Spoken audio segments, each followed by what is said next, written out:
So we're actually going to go ahead and start off our roundtable with a topic that I've taken a little bit of a personal interest in here recently, and that is SONiC. Not the hedgehog, not the drive-in, the operating system. SONiC is a switch operating system. It's kind of an advanced operating system. You've heard about it for years because a lot of companies were kind of experimenting with it at first and kind of rolling it out. I know Dell did a lot of work with SONiC way back in the day, but it's kind of evolved and matured, and there are a lot of companies out there now that are looking to bring solutions to prime time, which rely on SONiC as kind of the underlying operating system layer, and they're building orchestration layers on top of it. So I wanted to kind of introduce this topic to our delegates here, and maybe we can figure out a little bit about what SONiC is, what the value for SONiC could be for operators and for administrators, and how some of these companies are working to improve the SONiC ecosystem. So I'm going to open this up. Chris, have you had a chance to use SONiC before? I have been SONiC adjacent. So in situations where certain vendors have perhaps not been allowed to run anymore on certain types of hardware, I have seen SONiC in use there. But that's really my only experience and exposure to it. But yeah, I think most of that was around SDK access stuff. Mm-hmm. Anyone else? SONiC adjacent, SONiC curious? I mean, anybody played it, developed it, deployed it in a lab? Because that's one of the things. SONiC runs on a lot of different hardware, so it's not like I have to go order this very specific switch to run it on. I can run it on just about anything. In fact, that was kind of one of Dell's entry points into the market was, man, you can run SONiC on a campus switch if you really want to get into it and used to it and running things on it. But I think I'll also plug that you can run it on Container Lab as a container and play with it that way, I believe. Now, Chris, why can you run it as a container? Because it's all natively containerized. It's a very modern software stack, is my understanding of it. So it's very kind of leaving behind some of the technical debt of a lot of like the really big monolithic OSs and the VM-based virtual kind of route engine approach that a lot of vendors have taken. So it's a much lighter weight, and you could just run it on your laptop. You don't even need Container Lab, I think, as long as you have Intel. I think it works on that. Yeah, that's one of the things that interested me was I noticed in learning about it is it was broken and all of its primary components were broken into sub-containers. So then it runs that way in order to give it like all the capabilities of a fully functional layer 3 device. So I was interested to see, I want to actually begin labbing with it and playing around with it because I haven't done anything with it myself. Yeah, I will say my 2 cents on it are that I've heard it referred to as FRR on hard mode by certain people in that community.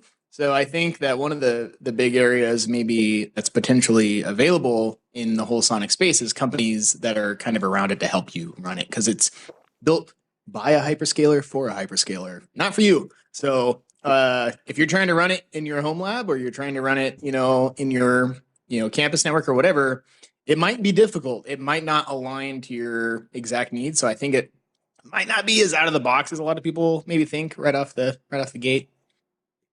I mean, but in all honesty, are any operating systems out of the box ready? I mean, no. But don't some have to have more of a company supporting it before you're going to get any kind of widespread adoption? And it feels like there's a chicken and egg challenge.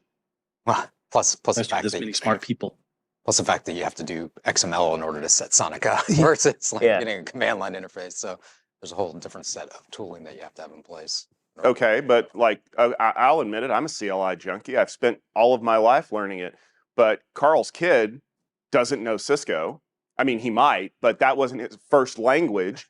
I bet you there's a lot of people out there that would prefer API access and JSON or XML access, structure that they can, write once, run forever. And it's funny that you bring that up because, Chris, there are companies that are kind of staking their claim in that space. The 3 of them that I've talked to recently are Hedgehog. I love the pun, by the way. Pantheon Tech and Aviz Networks. They're all looking at SONiC as the baseline for what they're going to offer, and they're providing services and orchestration layers and things like that on top of SONiC. So maybe one of their approaches is one that's going to win out in the industry, because they're offering something that people can consume that allow them to deploy SONiC. Because that's one of the, I believe it was Hedgehog's approach was click a button, SONiC gets deployed on your infrastructure, and we can manage it for you. So I think there's value in that because, I mean, that's basically what Kubernetes is, right? It's a container orchestration platform. Yeah, So- they use Kubernetes to actually deploy It's only that easy. SONiC. But yeah, What was that, Jay? it's all I magic. was saying Kubernetes is only that easy to run and troubleshoot.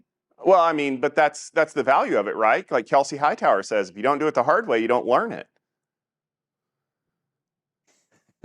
Yeah, everybody's That's giggling. why you use SONiC on your network is because it's the hard way, and then you can learn it. Now, Right. I do think it is interesting because it's a break from traditional network operating systems, right? I mean, it's a disaggregated network operating system, just like we've seen in other instances. But I do think it's a slightly different approach, even within the network operating space, network operating system space. Go over that one a bit, just because, like you mentioned, and Ed besmirched my boy XML.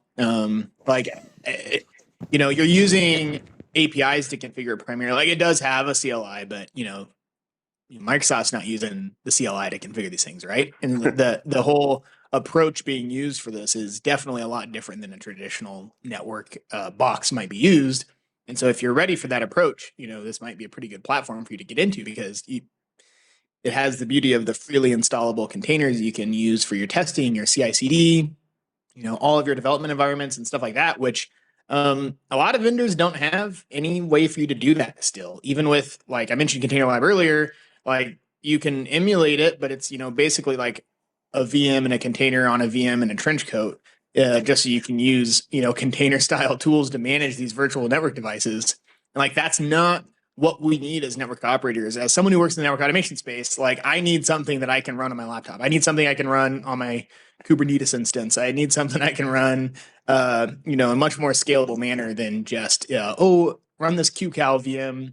It comes as a virtual box image, have fun. And by the way, it's also locked to like a 10-year-old version of code and a hardware platform that we don't run anymore, Junos VQFX. So I think there's a lot of real benefits there. Hey, Chris, the light's starting to fade over there. There's some shade. I can't quite make it out anymore. What's that black helicopter coming in? But he brings up a good point because like most traditional, what I would consider to be traditional operating systems, even the ones that have kind of transitioned away from monoliths, still have a lot of that technical debt, still have a lot of assumptions about the way things have been made, and they carry those assumptions forward. If you ever wonder why syntax has to be written the way that it does, or why this module has to be called in a certain way, that's why. And developers don't like that. Developers love flexibility. They love API calls. And Chris, to be fair, you're besmirching the fact that Microsoft isn't programming these switches with the CLI. They're also not programming Exchange with a GUI anymore. I mean, when you think about it, Exchange, the modern version, is really is 14 PowerShell scripts in a trench coat masquerading as a GUI. And if you really want to learn to do anything, you have to kind of drop down to that level. And I'm sure it's just a matter of time before that becomes an API, because PowerShell has API capabilities.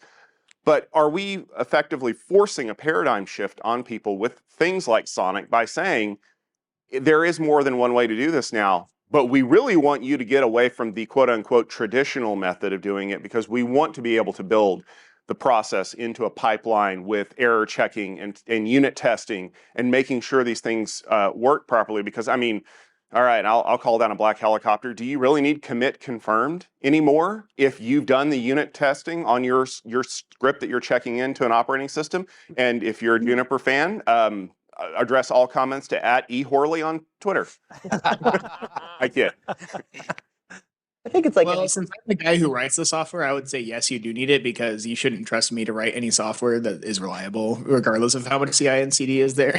But no, it's a good point. It's a complete change in operations, and that to me is the biggest thing about any disaggregated network operating system and any network automation orchestration approach is that you can't just take your old way of doing things and put an API or a GUI on it. It's gonna stink. Don't do that.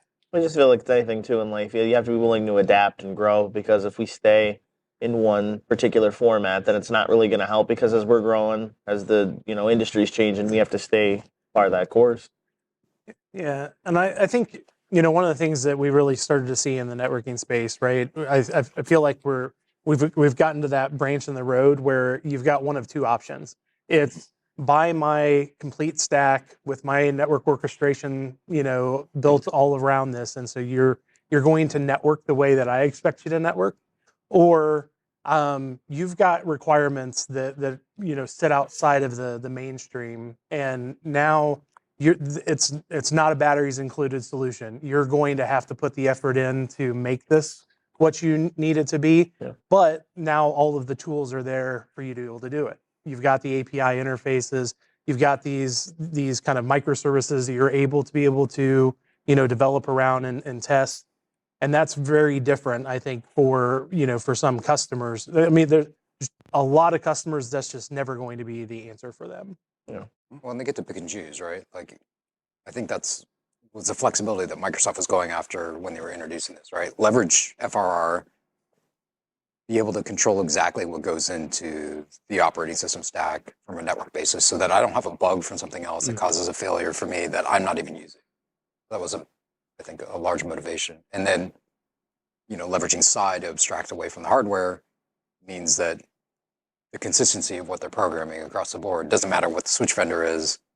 They get the uniform sort of capability to configure, which is very sort of Intel server based architecture of saying like we don't care what the OS is, abstract away the hardware, configure the way you want, right? Mm-hmm. Yeah, and you actually brought up a really good point earlier around Kubernetes, right? So I think right now when we design networks, we design them for to support all of our use cases, right? Instead of point solutions that really, built for purpose, type solutions. And I think you were kind of talking about how, SONiC and Kubernetes, like there are, it may make sense to say, hey, I'm going to do my networking very differently for, maybe Kubernetes versus, all of my legacy and classic, virtualization. Yeah, there's different deployment models. And then depending on how you want to orchestrate, there's different orchestration models that you come up with it. So I guess that actually brings up a good point, because one of the things that we talk about is the fact that what the on-premises network looks like now does not look like what the cloud network looks like right now. If you disagree with me, I want you to log into the AWS dashboard and find the vMotion button. We'll still be here while you're looking for it.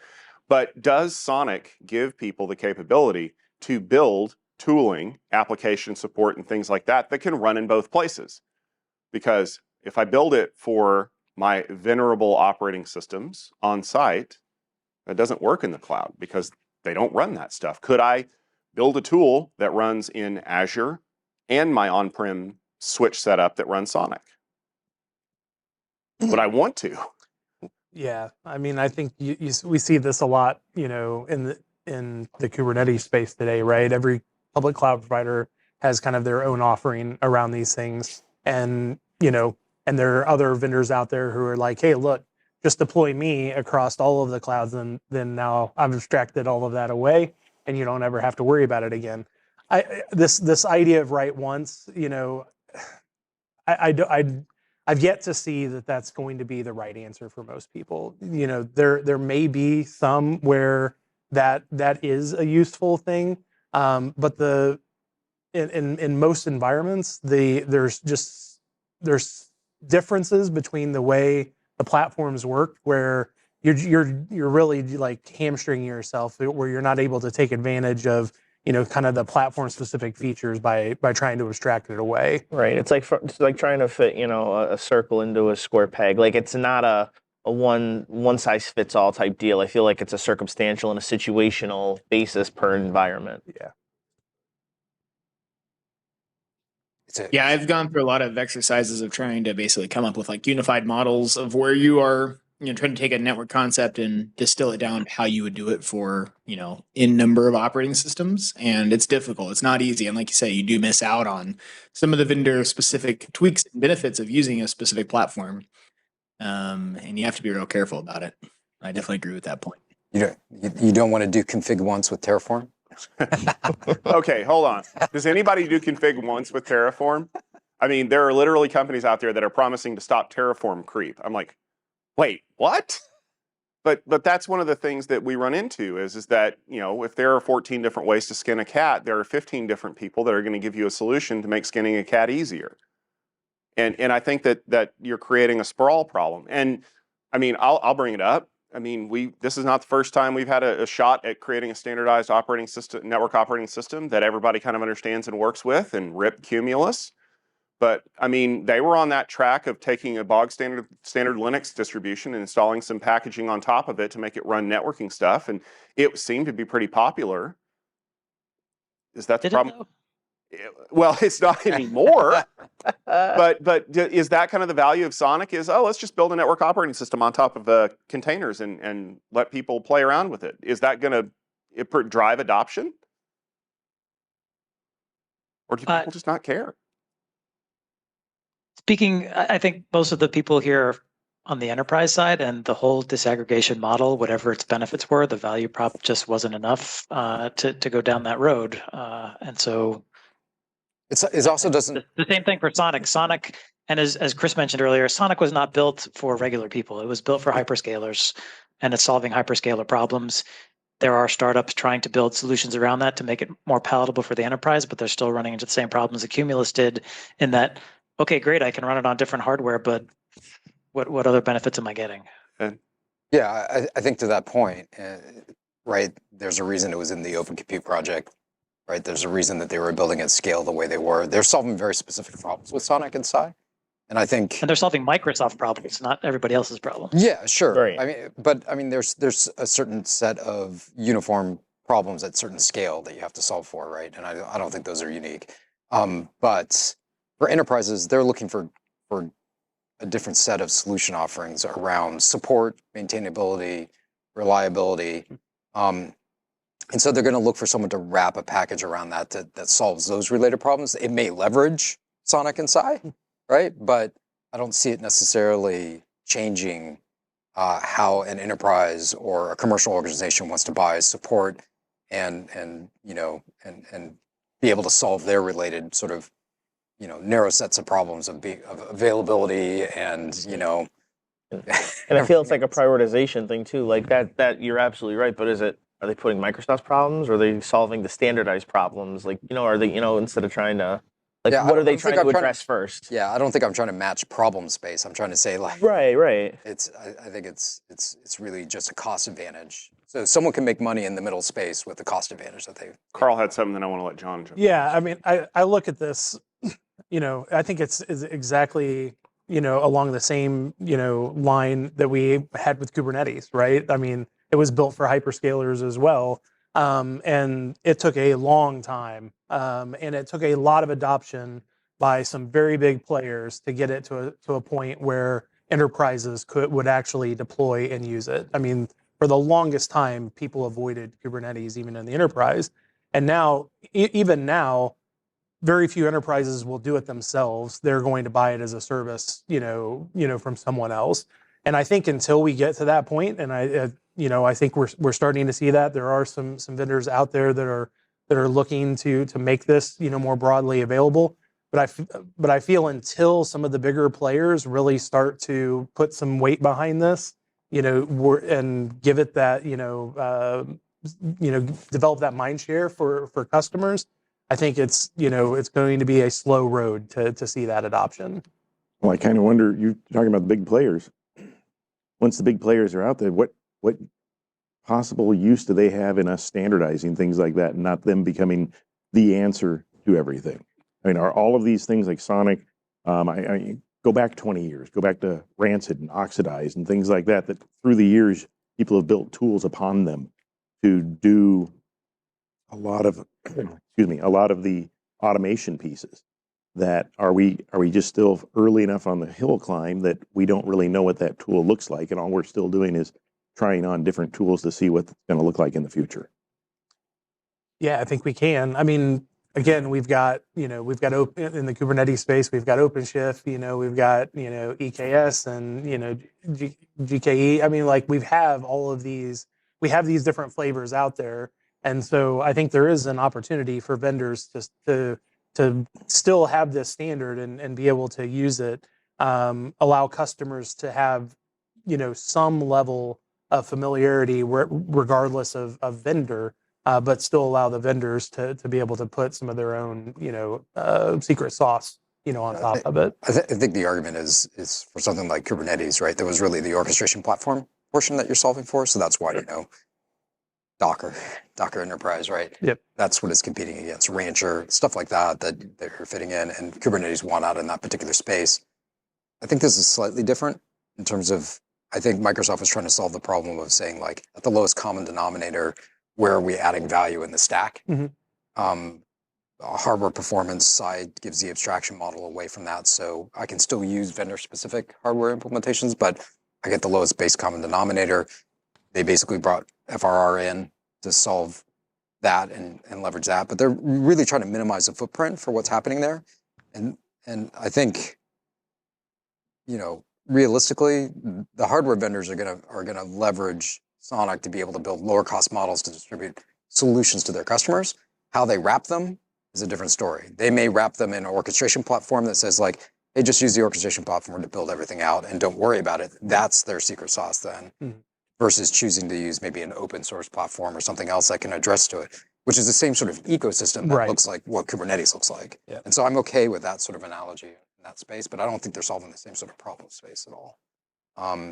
In terms of at least what Microsoft was trying to do with SONiC. Well, I could be off the mark there, so I mean, but that's sort of how I see it. I want to jump back because years ago at Cloud Field Day 4, Ben Siegelman from Lightstep said something really brilliant. So Lightstep, a lot of those guys came from Google.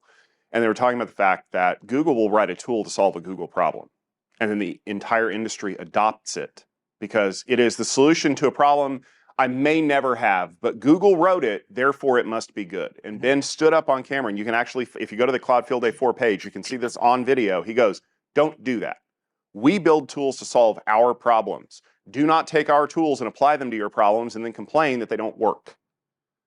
Microsoft is building SONiC to address issues that they have, but they're releasing it to the community to adapt and change to solve the problems that you need, which is different than FBOSS, which is a solution built to solve Facebook's unique problems, and they really don't want you messing with it because it only runs on one switch platform. Although I can remember a few years ago when everyone was clamoring to have FBOSS running on a Juniper switch because this is the future. No, it's not, because, and I'll say it again, as I wrote in a blog post, your data center is not Facebook. Your data center is not a hyperscaler. But the value that they're providing at that level trickles down into the enterprise as more enterprises look at the way that enterprise networking needs to be built to take advantage of adaptation, automation, streamlining, that kind of stuff. And so it moves the window to the right a little bit by saying, we're going to look more like a service provider or a large hyperscaler to our customers, in this case, our users, because that gives us flexibility, orchestration, and it allows us to look more like a cloud to them, which is really what they all want. They want to be able to provision resources quickly, to make sure that things are stable. They want that repeatability. And they have to retire legacy technologies to do that. And this is what forces us to retire legacy protocols.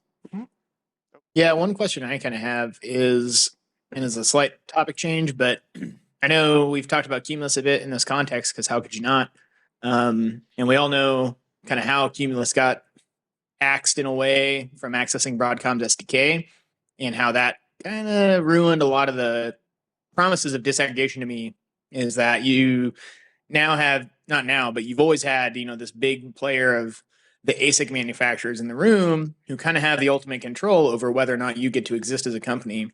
Now, I know they're probably not going to want to do that to Microsoft, who is behind SONiC, but I do get worried if I'm somebody who wants to go into disag networking for my network, and I want to build upon this, like, I'll have this nice standard SONiC, XML-based API that I can do all my stuff against, and then no matter what the hardware is, I can just kind of change it out here and there. And then Broadcom X goes, not anymore. Like, I get worried about actually building something on top of disag networking anymore because of that. And I wonder if anybody else has opinions on that, or thinks that because Microsoft was backing this, it just won't be a problem. Or it's not some of the switch APIs are, coming out, it won't be a problem. But I don't know. Well, Microsoft moved it from their project over to the Linux Foundation and OCP. So I think from that standpoint of you're looking for like umbrella for cover, I think those are two reasonable organizations to sort of work through. So I don't foresee that.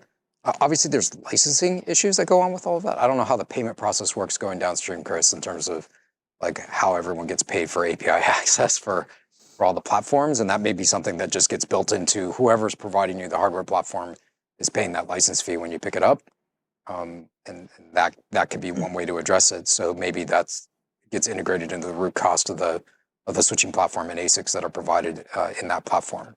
And I'm assuming that the companies like the Pantheons and the Hedgehogs are providing that licensing fee when you use their orchestration system. Or they're just saying, pick up this particular switch because the ASIC licensing is already included in that platform. Well, I think that there's the option to bring your own, or we'll provide you ones that we're compatible. Right. So like maybe you go out and pick up Edge Core and there's 2 different models depending on whether you want to deploy with Hedgehog or not or something like that. I don't know. Yeah. And one of them has a tweaked cost to associate, all that other stuff. I mean, I agree with you. Moving it out from underneath their corporate umbrella and into the Linux Foundation and OCP alleviates the Red Hat Enterprise Linux model of, oh, you mean we can charge for this? Which obviously has really like set a fire underneath the entire open source community for the last month. Right. Yeah, I mean, all right, I know I said it on the rundown, but I'll just be honest. When Oracle is against you, you done screwed up, guys. But I mean, you know, When they control you that hard. well, the thing ultimately is, you know, obviously with Satya Nadella in charge of Microsoft, we kind of have this warm fuzzy feeling that he's going to do what's best for his customers, not, you know, going full Balmer and trying to extract as much revenue out of them as possible. But who's to say that the person who succeeds Nadella won't turn around and do that back again? And that's why Ed's point of this has been kind of moved out underneath a different umbrella. Microsoft is still one of the largest contributors, Sure. but they play on the same level playing field as, you know, Carl's son, who is contributing code by himself. And it looks more like the Linux model. Although, as we've learned over the years, there's still a lot of drama on the Linux kernel mailing list if you just pay enough attention. So can we eventually get SONiC to a point where we don't have that? Yeah, but I think the community around OCP is there to stabilize about what the largest cloud providers are doing. That has the 80% bucket of revenue versus the 20% utilization. So the cloud adults in the room, as it happened to be. Well, I mean, they're trying to solve very specific sets of data center use case models, right? That really need to get addressed in the industry overall. So I think that's part of it. Yeah, and just, you know, first I gotta, you know, give a shout out to my son. His second words were CompT. But you know, I think, you know, this, you know, Chris and Ed have really bringing up some good points here, and kind of what you know, keyed on earlier. You know, Microsoft's made this, you know, submitted this out. They built it for them, and I'm not saying that they're going to move away from it tomorrow, but that's one of the other things that you have to understand about hyperscalers is what they're doing today is not necessarily what they're doing tomorrow. And so while this is out there and it has their support, it may not, you know, they're gonna grow up and move away from this at some point because their needs are going to change. So, you know, when we're looking at these things, you know, as well, again, making sure that there is going to be support in the industry for these things, we do really need to make sure that there is a commitment, you know, from these players that, you know, that it's going to be here, it's going to be supported for a while, because enterprises, frankly, they're just too risk averse. They're not going to jump into bed with something that may not have a future in 5 years. So let me ask, who's writing the abstraction layer that the mainstream guy, need to take advantage of, right? Is it the Microsoft or the Linux Foundation developers that are writing the core code, or is it the Hedgehog team that's writing the abstraction layer to handle the XML API? Right. So we talk about the longevity of the product and it being under the Linux Foundation. That's fantastic. I still worry about where the use case that I'm using it for, who's writing that. That's where I'm finding the longevity or worrying about it. And I think a lot of that probably comes down to the scale of your organization. I think like if you're a hyperscaler or a little bit smaller, like you're probably writing a lot of that yourself. And if you're a smaller company, you're going to need to depend on somebody like we've mentioned here to do that for you, because it is not a task, in my opinion, that a small organization is going to want to take on. As someone who worked in that space, I would not wish that upon my maybe. Unless you just happen to have an army full of developers sitting around doing nothing all day long. Exactly. Yeah, you'd need a big team of like 10, 12 people to, you know, do orchestration. As many as 10 people. Yeah, or I mean, yeah, that's the approach that certainly Hedgehog and others took, right?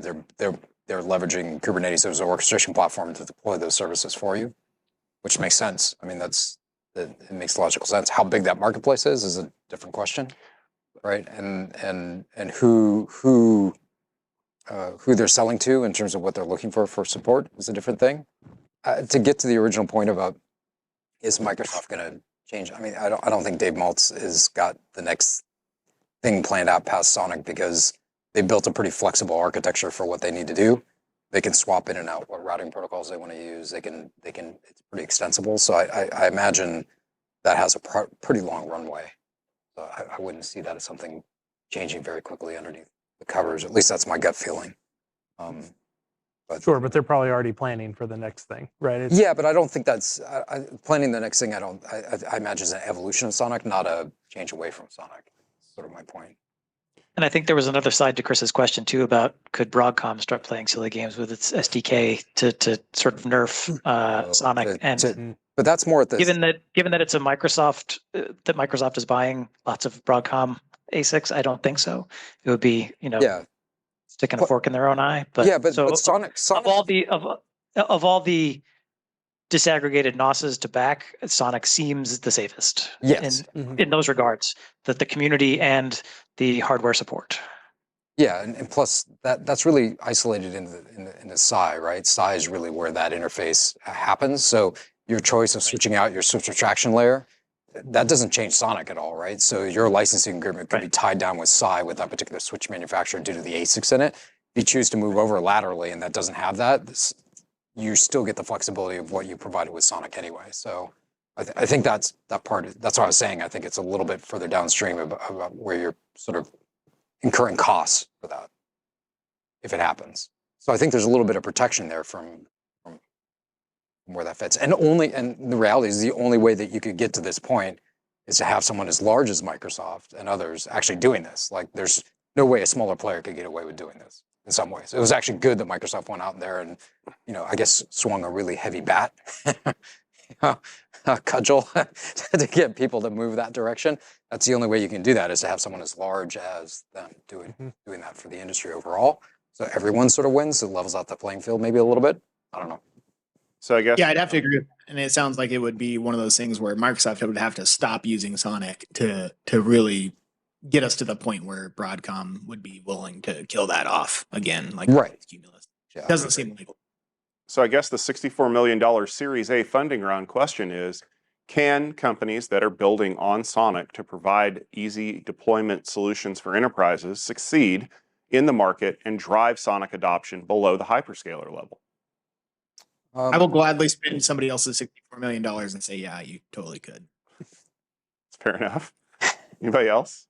I would steal the $64 million and then go fund the company myself. That's a good way to approach it. I think there's a space for it. I don't know if everyone's figured out the right solution offerings for enterprises, but there's lots of folks that have sort of built companies of this flavor in the past that are certainly doing this for SONiC today, and they probably have a higher probability of success than many of the others in terms of opportunity. So I think there's something there for sure. And I think in today's world, this is probably a little bit easier than Cumulus, where I think there's still a lot of traditional network engineers and traditional enterprises that they go weeks between when they use Git. Like they're just not as familiar with these technologies. So talking about APIs and being developers, they don't think that way. And so there is enough as the industry has changed where when Cumulus first came out, I remember when first logging into it, like, hey, this is Linux. And if you're a traditional network engineer and you're used to going in and typing CompT, it kind of threw you for a loop. But now as the industry is evolving, I think there is a marketplace there where while not everyone is ready for it, there is a good number of companies outside the hyperscaler that are more than willing to start to get their feet wet in this type of thing. And I think what we've talked about Microsoft and whatever makes it so they'll be more likely to make that jump in this day and age. So I'd say, there's a market there. All right. Yeah, I'm not sure about the longevity of SONiC. I'm hoping for it, rooting for it, but Linux-based network operating systems are not going away anytime soon. If anything, their adoption is just going to skyrocket.